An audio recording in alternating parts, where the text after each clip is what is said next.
All right, still waiting to connect with Terrell Davis here, Hall of Famer from the Broncos. We'll talk about camp with him and the players being inducted into the Hall of Fame here in just a few days as Vic is heading out to Canton, broadcasting Friday and Monday, covering Manning, Atwater, John Lynch, all of their inductions into the Pro Football Hall of Fame.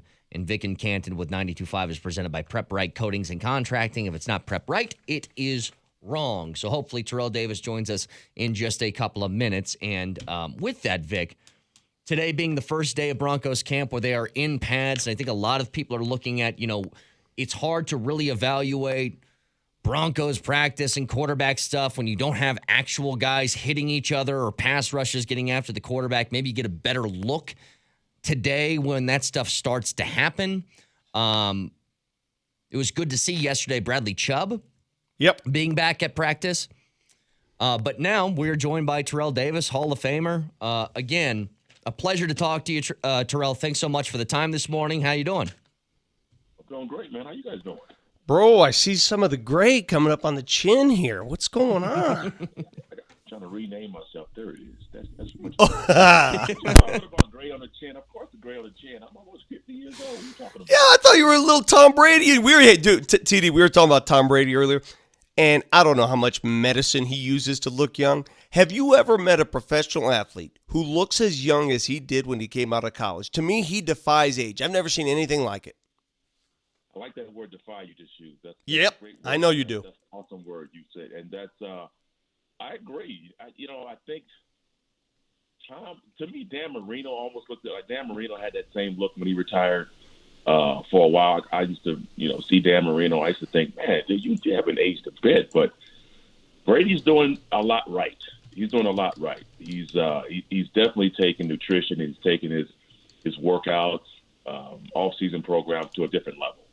And to have that kind of, I think, focus and drive, it's tough because at some point, a lot of players, no matter who you talk to, how great you are, the burnout starts to happen, and the routine gets monotonous, and it's like, how do I continue to make it fresh?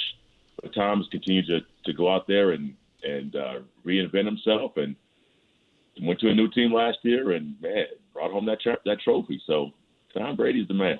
Terrell Davis joining us on the El Mayor Tequila guest line. Like, we just looked this up today. Like, think about it this way, Terrell. Like, Tom Brady just turned 44 today. Zach Wilson had a birthday today as well, the rookie in New York. He's 22. He's half the age of Tom Brady, and Brady is still winning Super Bowls. It's unbelievable. It's crazy, man. It's insane to think that, I don't care if you're a quarterback or a kicker, to be playing at 44, and then you hear nobody talking about, the last couple of years there were people talking about, all right, will Tom fall off the cliff? Was the big question. That question is not even a question anymore. Yeah. We know it's going to happen, but every year we can't start the season off talking about, is this the year Tom Brady falls off the cliff? He has defied everything, and I get the sense that he won't allow himself to look bad before he retires. I think he'll know faster than anybody whether his skills decline, and then he'll walk away, and then leave that lasting impression of Tom Brady the Great that we've seen for 20-something years. I think he wants to leave that in people's mind. We're going to get into the word defy and what it means to you momentarily. But I have to ask, because I'm watching Broncos training camp unfold, TD, and it's so much different than it was back when you made your mark, because all training camps are very scripted now. It's not the rigors of camp like before. Do you think you could have made a team as easily as you did the Broncos today? Because I don't think some of these lesser names, these undrafted, these late picks, have the opportunity they had back when you played, because they're not doing as much during camp. That's a good question. It's a good question. I don't know. I always feel like at some point I'm going to get an opportunity, and if somebody is impressing the coaches, regardless of whether they have scripted practices or not, if you're playing hard, the effort level always gets the attention of the coaches, and you'll get a shot to make a play, to be able to do something. So I feel like I would have gotten that chance to show that I was capable of playing, but it would have come. There's not, to your point, there's not a lot of chances for players now because their practices are cut down. They don't have a lot of padded practices. So it's mostly scripted practices. But, yeah, I mean, you'll find the gym, man. So I encourage everybody, even if you weren't a high draft pick, don't get discouraged by it because players know it when they see a player practicing. Coaches know it when they see a player practice, and they can see that effort level. They can tell that guy's got that motor. And, to me, that's the best way to make the team. Just try to impress the coach, even if it's on scout team, even if it's on, just whatever it is. Just show that you're prepared and ready to play. Well, the last Denver Broncos who gave us the Mile High Salute is no longer a Denver Bronco. His name was Phil Lindsay, and you got to know Phil very well. He reached out to you. He considered you a role model, a hero. Were you surprised the way that ended in Denver? I was. And, the time he was here in Denver, being from here, the hometown kid, the way he made the team, back to my point, like he had to impress in training camp and became sort of the darling of Denver, and then really worked hard and balled out in the 2,000-yard seasons. And so I thought that was just the beginning for him. I would have sworn that, I would have bet money on it that he would have been here now and on pace to either break my records or be close to it. So, yeah, I was kind of shocked how that unfolded. And it was unfortunate, because it didn't seem like that should have that had to happen. Why did it happen, in your opinion? I don't know. Maybe it was. I don't know, to be honest with you. I mean, that's to me is one of those. It's the billion dollar question, man. Yeah. Like, what happened between Philip Lindsay and front office? What happened? What wasn't he doing that they needed him to do? Was he not the desired height, weight? Did he not have the skill set that they were looking for? Because it wasn't work ethic, right? I mean, that guy worked his ass off. Yeah, that's what I'm saying. Yeah, so I don't know, and I've spoken to him a few times about that. And just he even kind of stressed to me that he didn't understand why he was not getting the opportunity, and they weren't taking care of him and bringing him in the way that I think we all felt they should have. So, not quite sure what happened there, but he's down in Houston now, and hopefully things work out for him. What's interesting to me, again, Terrell Davis with us, is, we think back to your teams in Denver and how you were essentially the closer. You get a lead late in the game. Hey, feed you the rock, run the clock, and just get out of here with the W, right? It almost feels like the way that the NFL has evolved, spreading the ball out a little bit more, passing the ball more. The Broncos almost look like they're setting up more of a 90s style of football, right? Really tough defense. They trade up in the draft to get Javonte Williams. They pair him with Melvin Gordon. Do you get the vibe that that's maybe what they're trying to do here?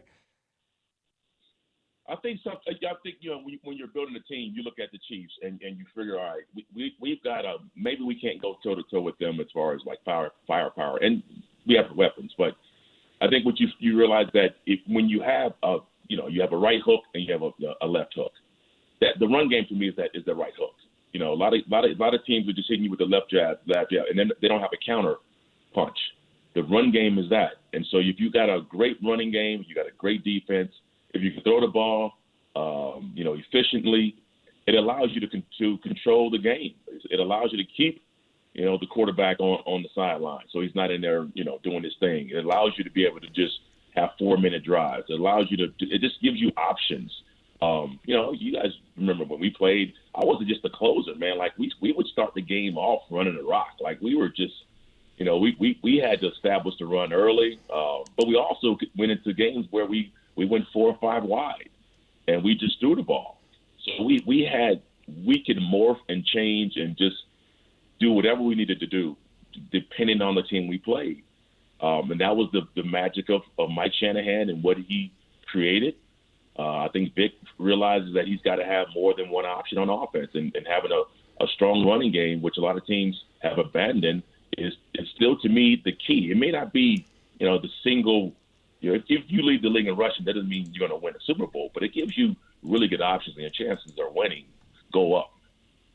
With that, Terrell, you look at camp right now, and obviously we have a quarterback battle, right? It's between Drew Lock and Teddy Bridgewater, and it's 50-50, and Fangio said yesterday, even Steven right now, no separation between the two. How do you look at this between, a guy like a veteran in Bridgewater who's gotten some opportunities but not a whole bunch, and then Lock who had a good start to his career and then kind of dropped off a little bit last season. Yeah, I think what Teddy brings you is stability, man. If you talk to most coaches, the one thing that drives them crazy is inconsistency. Regardless of whether you're really good or not, they just want to know that what's the variable. They want to know that here's what I'm working with, and just give me consistent play. And if I can get that consistent play, I can build around that. What drives them nuts and what a lot of coaches struggle with is when it's up, it's down, when it looks really good, when it's really bad.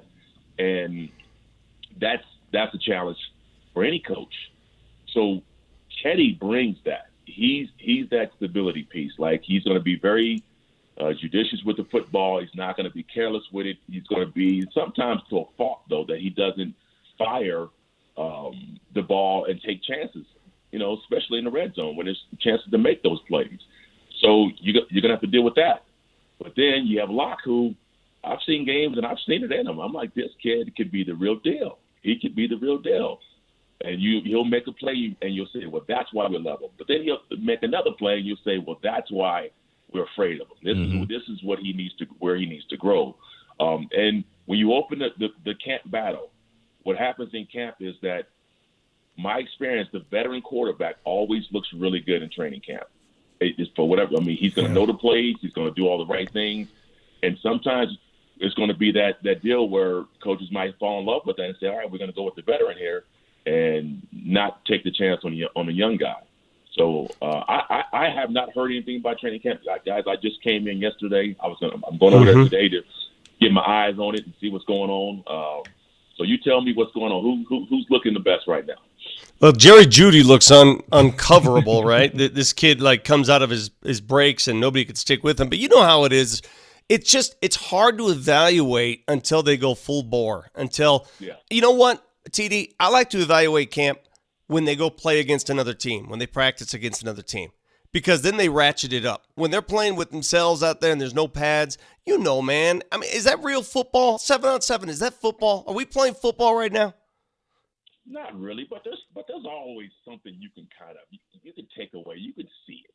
You can see the little competition. But you're right. The true measuring, measure of it is when you go up against other teams, whether it's those inter squad scrimmages. We have those camps where they come in, or preseason game, because now there's no buddy.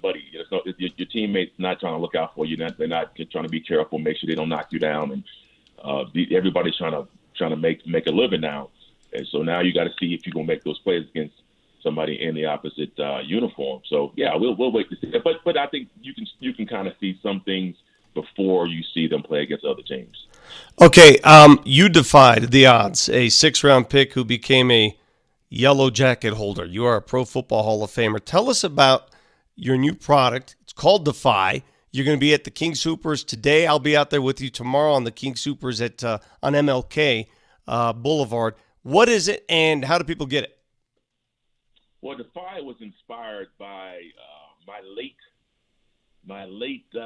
life renaissance, I guess. You see the gray here, but physically I was beat up from playing. And 2017, I was able to discover an ingredient which was CBD at the time, and my experience with that was really positive, and it allowed me to really reinvent myself, as far as how I felt physically. I had constant pain, I had constant inflammation, and I was able to get that taken care of, and really to a level where it allowed me to work out like I used to work out. And so now I'm working out 4 or 5 days a week now, and I'm recovering better. And so once I was able to do that, it kind of inspired the brand. I was thinking, you know what? If I feel this way, then there's millions of people that feel the same way that I feel. And so let's create a brand, a performance brand for every kind of athlete, not just the pro athletes, not just the high end athletes, but every kind of athlete, the weekend warrior, the yoga mom, the person that just want to feel better. And so we started out on that journey, and we created Defy, and we launched our brand in 2019 with some performance drinks. And then over that period of time, we've always wanted to have a sort of a system of products that we wanted to create. And we created that now. And our first product, actually, it's like when you work out, we have a boost that's coming out. It's a caffeinated drink. It's got clean caffeine in it. It's got L-citrulline in it. It's got taurine. It's a really, really great drink. As a matter of fact, it's the drink I drink. I don't even drink coffee as much as I used to, and so I drink that. It gives you a little energy so you can go out there and crush your day. And then we have our 9.5 alkaline water, which allows you to hydrate at the cellular level. That's now available in King Supers. We're rolling out nationwide with that. It's in a bunch of different retailers. And it's a really, really good water. It's got electrolytes in it. It's phenomenal. And then we have our Defy Recover, which is our CBD drink. And that one allows you to, after you've exhausted yourself, it has, again, electrolytes and allows you to replenish after you work out. So we have a system of products that we have with Defy. We also have tinctures and bombs. But this week what we're focused on is the launch of our water. Yeah. And that's in King Supers and 150 King Supers. And King Supers have been an amazing partner for us. You know, they've come in and just kind of rolled the red carpet out for us and allowed us to really have some really good success. So, like you said, I'll be in King Supers for our launch. We have a bunch of giveaways, giving away jerseys, trading cards, giving away some King Supers gift cards. We have a DJ out there playing some music. So come out there and see me. The 3-day event. Nice. It's our mega launch. It's going to be really, really fun. So come see us, man. Yeah, these next couple of days. So today from 4 to 6, you're going to be there with Ryan Harris, the King Supers, right off South Colorado Boulevard and University Hills. And then tomorrow from 4 to 6, you're there with Vic at the King Supers off of Martin Luther King Boulevard in Havana. Bro, are you going to have the same DJ you had at your Hall of Fame party, which is the greatest Hall of Fame party I've ever attended? Yeah, no, we don't know. That was really good, right? That was Dougie, man. I know, dude. You had a legend. Yeah. You had a legend at your thing, man. Could come back and do this. I don't even know who's doing the DJ. It might even just be us playing music. So don't let me we have a DJ out there. But we're playing music. It's going to be somewhat of a party. All right, bro. And then Thursday we're at Leedsdale. Leedsdale. So there you go. So go check him out again, 4 to 6 today with Ryan Harris, the King Supers off of South Colorado Boulevard and University Hills. TD, you're the best, man. Thanks so much for the time. Always, fellas. See you guys later, man. Thanks, Terrell. There you go. Terrell Davis, got to take a quick break here. Again, he joins us courtesy of the El Mayor Tequila guest line back in 3 minutes.